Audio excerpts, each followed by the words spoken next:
Hello and welcome to the Commander's Quarters, your Magic the Gathering source that helps you command your budget. Hey everyone, before today's episode gets started, I just want to talk a little bit about the fight against Alzheimer's. For those of you that don't know, my family has been impacted by Alzheimer's, and my wife and I are members of the Young Champions for the Minnesota North Dakota chapter of the Alzheimer's Association. The world may look a little different right now, but one thing hasn't changed: the Alzheimer's Association's commitment to ending Alzheimer's. This year, Walk to End Alzheimer's is everywhere on every sidewalk, track, and trail. Due to COVID, this year won't be a large in-person gathering. Instead, everyone will be walking in small teams of friends and family. We are all still walking and fundraising for the same thing: a world without Alzheimer's and all other dementia. So I'm asking that if you can, please support our team for the Alzheimer's Association's Walk to End Alzheimer's. This walk is the world's largest event to raise awareness and funds for Alzheimer's care, support, and research. Thank you in advance, and you can find information and links below. And now, back to the show. Hey everyone, Mitch coming in from the Commander's Quarters studio. Welcome to the show, and Eric's on the show today too. Hey! You may recognize Eric from some previous episodes, including Close Quarters, where, like me, he did not win. No, I did not. But we both had fun, didn't we? We did have fun. We had fun, and we're going to have fun today too. We're going to be talking about if proxies should be allowed in Commander. Yeah, that's what we're going to be talking about, right? I think so, okay. Yeah. Looking to you. Yeah. Yes, that's exactly what we're talking about. I was like, I hope so. Anyways, okay, so the main topic is, should proxies be allowed in Commander? What exactly is a proxy is probably the first question on people's minds. So, Eric, what's a proxy? A proxy is a card that is kind of a fake or a dupe of a card. So it's not, I guess I'm butchering this. No, it's fine. Instead of a normal card that you would go and buy in, either pull it in a booster pack or purchase it from your local game store, you are creating a card out of nothing. So gotcha. maybe it's a piece of paper that you've stuck over, taped to a bad card or a land or something. Okay, so illegal black market stuff is what you're saying. Illegal black market stuff. And this, yeah, exactly. So proxies should not be allowed. End of discussion. We just stopped the episode here. Is that right? Yep. Okay. See you later. That was a very quick episode. And no. Yeah, so basically proxies are a heavily debated topic in the Commander community. And different groups handle different things differently. I said different far too many times. But yeah, basically groups handle proxies in different ways. Some are completely fine with proxies. Some are fine with part of a deck being proxied. Some are fine with none of a deck being proxied. I guess you're not really fine with anything at all then. But yeah, so basically we're going to talk about today if proxies should be allowed, why, different reasons they should be allowed or not allowed, I guess, from certain points at the end. So let's just jump into it with my first point. Commander is a format for everyone. It is. It's for me, it's for you, it's for every single person that wants to play Commander. And because of that, everyone should be able to play Commander.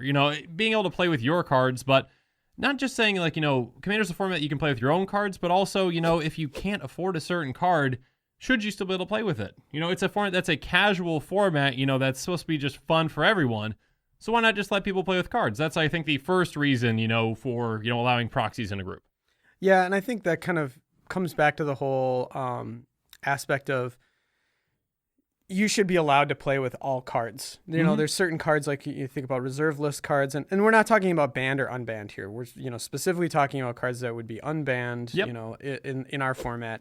But so really, like a Gaea's Cradle. Yeah, very expensive exactly. card. Yeah. Hasn't been reprinted. It costs an atrocious amount of money, but I mean, if you want to play with that card, you should be able to play with that card. You can online. Yeah. So why can't you in paper? That's a good point. Yeah. So Gaea's Cradle, it's a $500 card or what? I think it's around $1,000 now. She's with all the reserve list buyouts that are happening right now. Thanks a lot, MTG Finance. Anyways, and thanks a lot, Wizards, for not, abolishing the reserve list. Anyways, different topics for different days. But yeah, you should still be able to play with your Gaea's Cradle, or not your Gaea's Cradle, a Gaea's Cradle, even if you can't afford one, is the way that many Commander groups, in mine as well, abides by. If you want to proxy a card, go for it. That's completely fine. There's other reasons to proxy though, aren't there? Yeah, I mean, basically, there's that aspect of things. A lot of times, and we've done it with our own meta as well, maybe you're proxying a deck or a lot of a deck just because you want to test those cards before buying them. Yeah. And that could even be just like really cheap cards, the 25-cent cards, but you just don't want to commit to spending any money on it until you know that card has a place in that deck. That makes sense. So just testing stuff out. And we've done that a lot with our group for sure, and I've definitely seen it with other folks as well. Yeah, it's like test driving a car, right? You wouldn't want to just spend $20,000 on a car and never having driven it. or spending, $20,000 on a deck, which you can do, and never having played it. So yeah, it's definitely kind of like a try it before you buy it kind of thing. Yeah. So yeah, that's definitely another way. One thing that, I'd like to bring up too is that, on my second point, budget is an option, but not everyone wants to play budget. Right. So my channel is all about budget commander. Anyone can play commander. Here's, some budget decks that you can play that are still very powerful and can hang with all those more expensive decks. But some players don't want to play budget decks. Some players want to play, the more expensive cards. Yeah. And you just can't fit Cyclonic Rift into a budget deck. No, you can't. Unless you bought all of them like back when it was really cheap, back in like Return to Ravnica or whatever set that was, or Gatecrash. I can't remember. Anyways, unless you bought them all back then yes, they were cheap for you, but now you cannot. So, but Cyclonic Rift, again, like, a card like that, not going to be budget. There are budget alternatives. They're not going to be as good as that, but someone should still be able to play with that card if they want to. Right. I mean, like, I run River's Rebuke in my decks as a direct, budget version of Cyclonic Rift. Yep. And in my opinion, I get a lot less hate for that card. Oh, yeah. Like, there's less feel bads, and frankly, I think that card's incredibly underrated. Oh, yeah. Great card. But would I like to run a Cyclonic Rift? Of course I'd love to, tap 7 mana and just bounce everything. Well, it costs 1 more than River's Rebuke, so it's definitely worse. Right. And you're not just targeting the threat at the table. You're making making 3 people angry. Exactly. So yeah, there you go. River's Rebuke, much better because it makes people less angry and it costs less than the Cyclonic Rift, both in monetarily wise, and then also in mana cost. Mana cost. We got there. We got there. Okay. Next up, I want to bring up that basically CEDH is a thing as well. CEDH is part of the Commander format. It is kind of the top tier Commander decks, those 9s and 10s. And basically kind of decks that absolutely have to have certain cards in order to function and to win. You need alpha duels if you're playing CEDH, essentially, in your deck if you want to be kind of in that top tier competitive. At bare minimum, you need fetch lands. Yep. I mean, and yes, those are kind of being reprinted, but still, it's not going to affect the price enough to be within most people's budget. Yes, not an actual kind of measurable reprint. Measurable is not the right word, but a reprint that's going to be really that impactful on the price, right. But a reprint in itself. Kind of like the Wayfarer's Bauble set booster reprint, which I'm very sad about. But anyways, yes, CEDH, you absolutely have to have certain cards and certain, very high value cards in order to actually kind of compete in the format.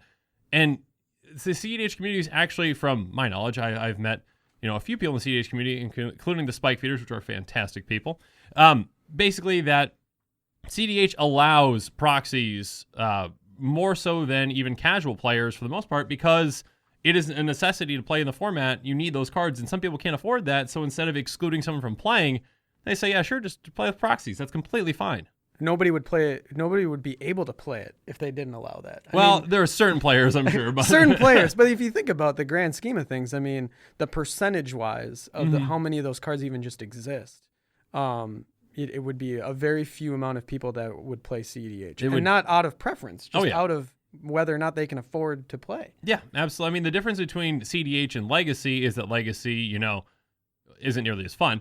Just kidding. Sorry about Legacy players. But Legacy, is more of a competitive format when it comes to having tournaments and that kind of stuff. Whereas, CEDH is still, EDH. There's no money on the line. You're not playing for, anything other than just to have fun. Yeah. So, yeah, proxies. Use proxies. It's completely fine. Right. I like to think of like CEDH as like we want to play with nukes instead of hand grenades. That is very true, except for our bombs are bigger bombs and they go a lot. Every nuke is a Thassa's Oracle. Demonic Consultation. No more Flash Hulk. All right. If you don't understand, if you have not heard about CEDH and all the things that go into that format, you didn't understand any of those things that we just said. I wandered in to a CEDH game, just pulling a deck list online. Mm-hmm. A friend of mine plays and invited me, and I had a lot of fun. I got killed really quickly. That's gonna happen. But it was a Grenzo deck, which was cool because I love goblins, yep. And he's kind of a different commander. And the deck was like $3,500. Oh wow! And so what I tried to do is I was like, well, what could I take and like kind of do like a River's Rebuke sort of thing, where like there's weaker cards that do similar things. Yep. And I think I got that deck down to where I still considered it pretty playable. I'd be fine bringing it to a table, and it was still like $700 or $800. Oh sheesh, yeah. So it was like, not really. Not even budget CEDH. Not quite budget for this channel. So yeah, proxying is definitely preferred over that. For some. Again, and not saying that you have to proxy or you're forced to proxy. Again, there's always options when it comes to Commander. I mean, I've built decks on the most minimum budgets. I think my smallest budget ever was a Talran deck that was like $9.93 or something like that. And it definitely, I've gotten people tweeting at me that, hey, I played the Talran deck and I beat my pod and it was a lot of fun. So you can still play and compete with decks on the smallest of budgets, just not in CEDH. Right. And that kind of goes back to like away from CEDH for a second, just kind of like why people proxy, other reasons for them to proxy. Yeah. And so, yeah, price is always a big thing. That's kind of one of the main reasons why people proxy. But then there's also the side of things that like maybe you want a custom card, or something like that. Just like, I don't know, like I want a Gaea's Cradle, but I don't want it to be anything like, that. Sure. I can't think of a good theme for a Gaea's Cradle that would be outside of what it is. It taps for artifacts. Wait, no, Tolarian Academy. Maybe I want it to be like a Jumanji scene or something. Oh, God. That would kind of be a Gaea's Cradle. Just all the vines inside of a house. Absolutely. Absolutely. I like it. Or even just actually kind of making like, I guess this would kind of be proxying in a way, but making like a custom card completely. Like, I've brought up on my channel a couple times, a couple different episodes that people seem to enjoy about custom commanders and whatnot. And as long as your playgroup is completely fine with you playing with that card, make a proxy of it, play with it, and build around it. Lots of fun can be had for all. Yeah, for sure. I mean, one of the other ones that I wanted to ask you about actually is, so because I've bought a couple of these. I actually played one on our gameplay episode. Gold bordered. I've heard that people consider those proxies. There are some players who do. Yeah, I mean they cost considerably less than their OG counterparts. Yeah, 300 Gaea's Cradle for the gold border versus 1,000 or whatnot. So. Yeah, right. Exactly. But I mean, they don't have a back, and I think the main thing is like where people say proxies are a proxy is they're not tournament legal, right? Yep. But with our format, we don't have tournaments. We don't play tournaments, so why wouldn't those just be legal in the format? As long as you have them in sleeves, you can't really search them up, No. So, yeah, I mean, I guess they're technically proxies, but... Yeah. I say completely fine. Yeah, obviously. Like, yeah, if you're going to allow proxies, then gold border cards should be completely fine. I've got no issue with the gold border cards. In fact, I think gold border cards look good, and they should come back to some gold border cards. Kind of cool, yeah. Yeah. Why don't they do that more? I don't know. Anyways, because they don't want to reprint certain cards. They don't. No. But yeah, I like another one of the points that you put down here is that maybe you're proxying because you already own one copy and you want to proxy in other decks. So let's say that you do own, the Gaea's Cradle or whatnot. You maybe want to use that in multiple decks. And what you could do is, just, okay, you're switching decks. Then I'm going to take this out. I'm going to take out the sleeve and put it in this one and move it round and round and round. It can get confusing. Things can get lost. You can, maybe, get your Gaea's Cradle, and accidentally ding it when it's out of the sleeve or whatnot. Right. Why not just proxy it so it kind of solves you the hassle and kind of potential, loss of value of an actual card? Yeah. I mean, I pulled in Battle Bond land tax. Mm-hmm. And I have land tax in as many white decks as I can run it in, or that it makes sense to run it in. But I only have one copy. So, and I'm not going to go buy another copy. I own one. So I'm just going to proxy it. Makes sense. And I've made some kind of fun, silly custom land taxes as the proxies. And you're very good at making those custom ones. I don't know if anyone saw the Close Quarters episode and recognizes the golden ticket. That was Eric's handiwork. Yeah, actually, his best work. It's actually hanging up in his studio. I take no responsibility for the atrocities that happened with that golden ticket. Neither of us have anything to do with that, besides the fact that I played Worst Fears targeting Alec. That's completely. It doesn't matter. Don't worry about that. Anyways, we did not make the deal for the golden ticket. That is not. Let's just move on. Yeah, put it behind us. Put it behind us. The last point that I kind of bring up, and this actually is just.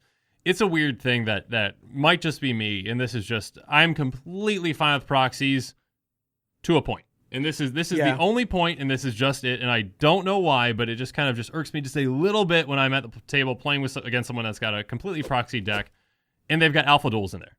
Yeah. And I'm like, do you really need those? I don't say anything. I'm just thinking in my mind. So if I happen to play you at some point at a Magic Fest when those happen again, and you played a completely proxy deck and you've got alpha duels in there, just know that in my mind, it is coming up. I will not bring it up, but it is probably happening in there. And I need to be completely fine with people playing proxies. If I'm going to be on the stance of proxies are okay, alpha duels should be okay too. But there is kind of that kind of, do you really need certain things? You know, you can't make something else work. It's to taste, right? Because that's kind of bordering on the CEDH, right? So like if you're proxying, you know, all the fetch lands and, you know, all the alpha duels and stuff like that, and like a lot of your deck is proxied, that's fine. Again, we're very pro proxy here, but if your deck is clearly like overpowered with all these really high budget cards and they're all proxies, and you know, it's like if I'm not playing a deck that's really there to hang with that, I don't know. So maybe it's a power level thing, but I mean, I think even, let's say someone's playing a Tog deck and they had all dual lands for no reason, I still would probably have in the back of my mind, like, why are they playing dual lands? Like, just because you can. I mean, I guess, you know, you might as well, right? You know, if you can play with, you know, thousands and thousands of dollars worth of cards that are, you know, basically cost you 25 cents to print, or probably less, then go for it. So yeah, maybe that is completely on me and I need to change my stance. But yeah, anything else you want to add? Yeah, I think just recognizing, since we kind of already are touching on it, is that, I mean, there is a stigma around proxies. Yep. Not everybody shares our sentiment on being, you know, wide open on that front. Except for Alpha Duels. In an Atog deck. Let's be very specific about where we place our preference. I know I'm going to play against someone now that's just like specifically watching, Guaranteed. like at a Magic Fest, like it's just probably going to be me. I'm pull gonna the Atog deck with the Proxy Duels. But really, like, I mean, there was a time, the first time that I sat down to a table with a stranger that had proxies in it, and they didn't even like kind of preface that they have proxies. And I think that's something that we need to kind of treat like silver bordered. Sure. If you're sitting down to shuffle up, just say like, hey, just so you know, like I've got, you know, some proxies in here, whether or not you own a card and you're proxying it, or whatever. I think just kind of being forward with people, especially if you've never played together, they don't, you know, they might not have the same preference as you, and that's okay. I think that there's just like, and if you're in the camp that you don't like proxies and somebody is sitting down to shuffle up that does have proxies, I think there's also a little level of, you know what, if you are down to play a game and there really isn't any other options and you don't want to just walk away from that, just, it's okay. It's, you know, a couple hours out of your life, maybe, you know, that, and sit down and play and be cool about it. Cause I think it's just one of those things where it's like, you don't have to continuously play with somebody that's running proxies if you don't like proxies. Or you can ask them, frankly, hey, you know what? I'm not super crazy about proxies. Do you have a different deck? Yeah, absolutely. Most people do. Most people do have a different deck, and most people aren't proxying every single deck that they bring out to, you know, so maybe they are trying to test out a deck, you know, and they want to buy the cards or whatever. And if you're not okay with that, just be forward about it. I think that's the big thing. It's a casual format. We communicate with each other when we play. Yep. And that just kind of alleviates any sort of frustration when you see an Atog deck running dual lands, alpha duels. You don't have to be dying inside. I definitely need to check myself on that. I see the error of my ways. No, I completely agree. I think Commander, it's a social format, and the most important thing is just talking, whether that's talking about power level ahead of time or about proxies or gold border cards, you know, just like kind of making sure that everyone's on the same page is an important way to kind of go into a game. Yeah, I let people know that I have a gold bordered Ancient Tomb. If I, you know, like I or if I am running like I run a single silver bordered Goblin Tutor. I put it in my Krenko deck, because why wouldn't you have that be in a, and it can whiff. Like, it's a totally fine card, but whatever. We don't have to talk silver border, but I like to be very forward about that. If I have a gold border, hey, I've got a gold border, or I've got a proxy of my land tax in this deck because it's a custom and I like it in this deck because it has this theme or whatever. And if people aren't cool about it, then I'll just switch my deck out. Yeah, you know? Switch your deck. Or I mean, I've got my rarity deck, you know, which is built around a silver border commander. But if someone's not okay with playing rarity, I just flip it over because I've got Daxos there. I think it's Daxos. I never really play. Everyone's always okay with rarity because it's just rarity. Because it's awesome. But anyways, regardless, if they're not okay with it, though, I switch over, then it's Daxos, and then it's completely legal deck, and then let's just start playing. So, yeah. Yeah. So I think both sides, you know, you if you are going in with proxies, you've got to kind of realize that some people might not be okay with that. And if you're okay with proxies, you might, you know, have to be accepting that someone's only got a proxy deck, and that if you want to play the game, you have to play with them that has that. So. You're going to run into it. We run a singleton format. We run generally high powered decks. I mean, in the grand scheme of Magic, and we're running cards that we want to play with, any cards that work with our decks. So I mean, you're going to run across it. It's almost impossible not to at least see one proxy in your entire life, I think. Unless you don't play Magic, then it's very, very possible. Well, I mean, if you think about it, like playing online, you're proxying the entire deck. Oh, yeah. And I like to test decks out on like Cockatrice where it's completely online, and but I also really prefer the experience of playing in paper. So for me, like I would proxy out a deck to test it in paper as well. So absolutely. I mean, everyone's got their own thing, and I think that everyone it's a social format. Just talk. It's important. Just talk. All right. I think that's all I've got for today. Yeah. Thanks for joining me today, Eric. Well, thanks Appreciate for having you on having the show. Yeah. Thanks. And as always, thanks again, and have a good one.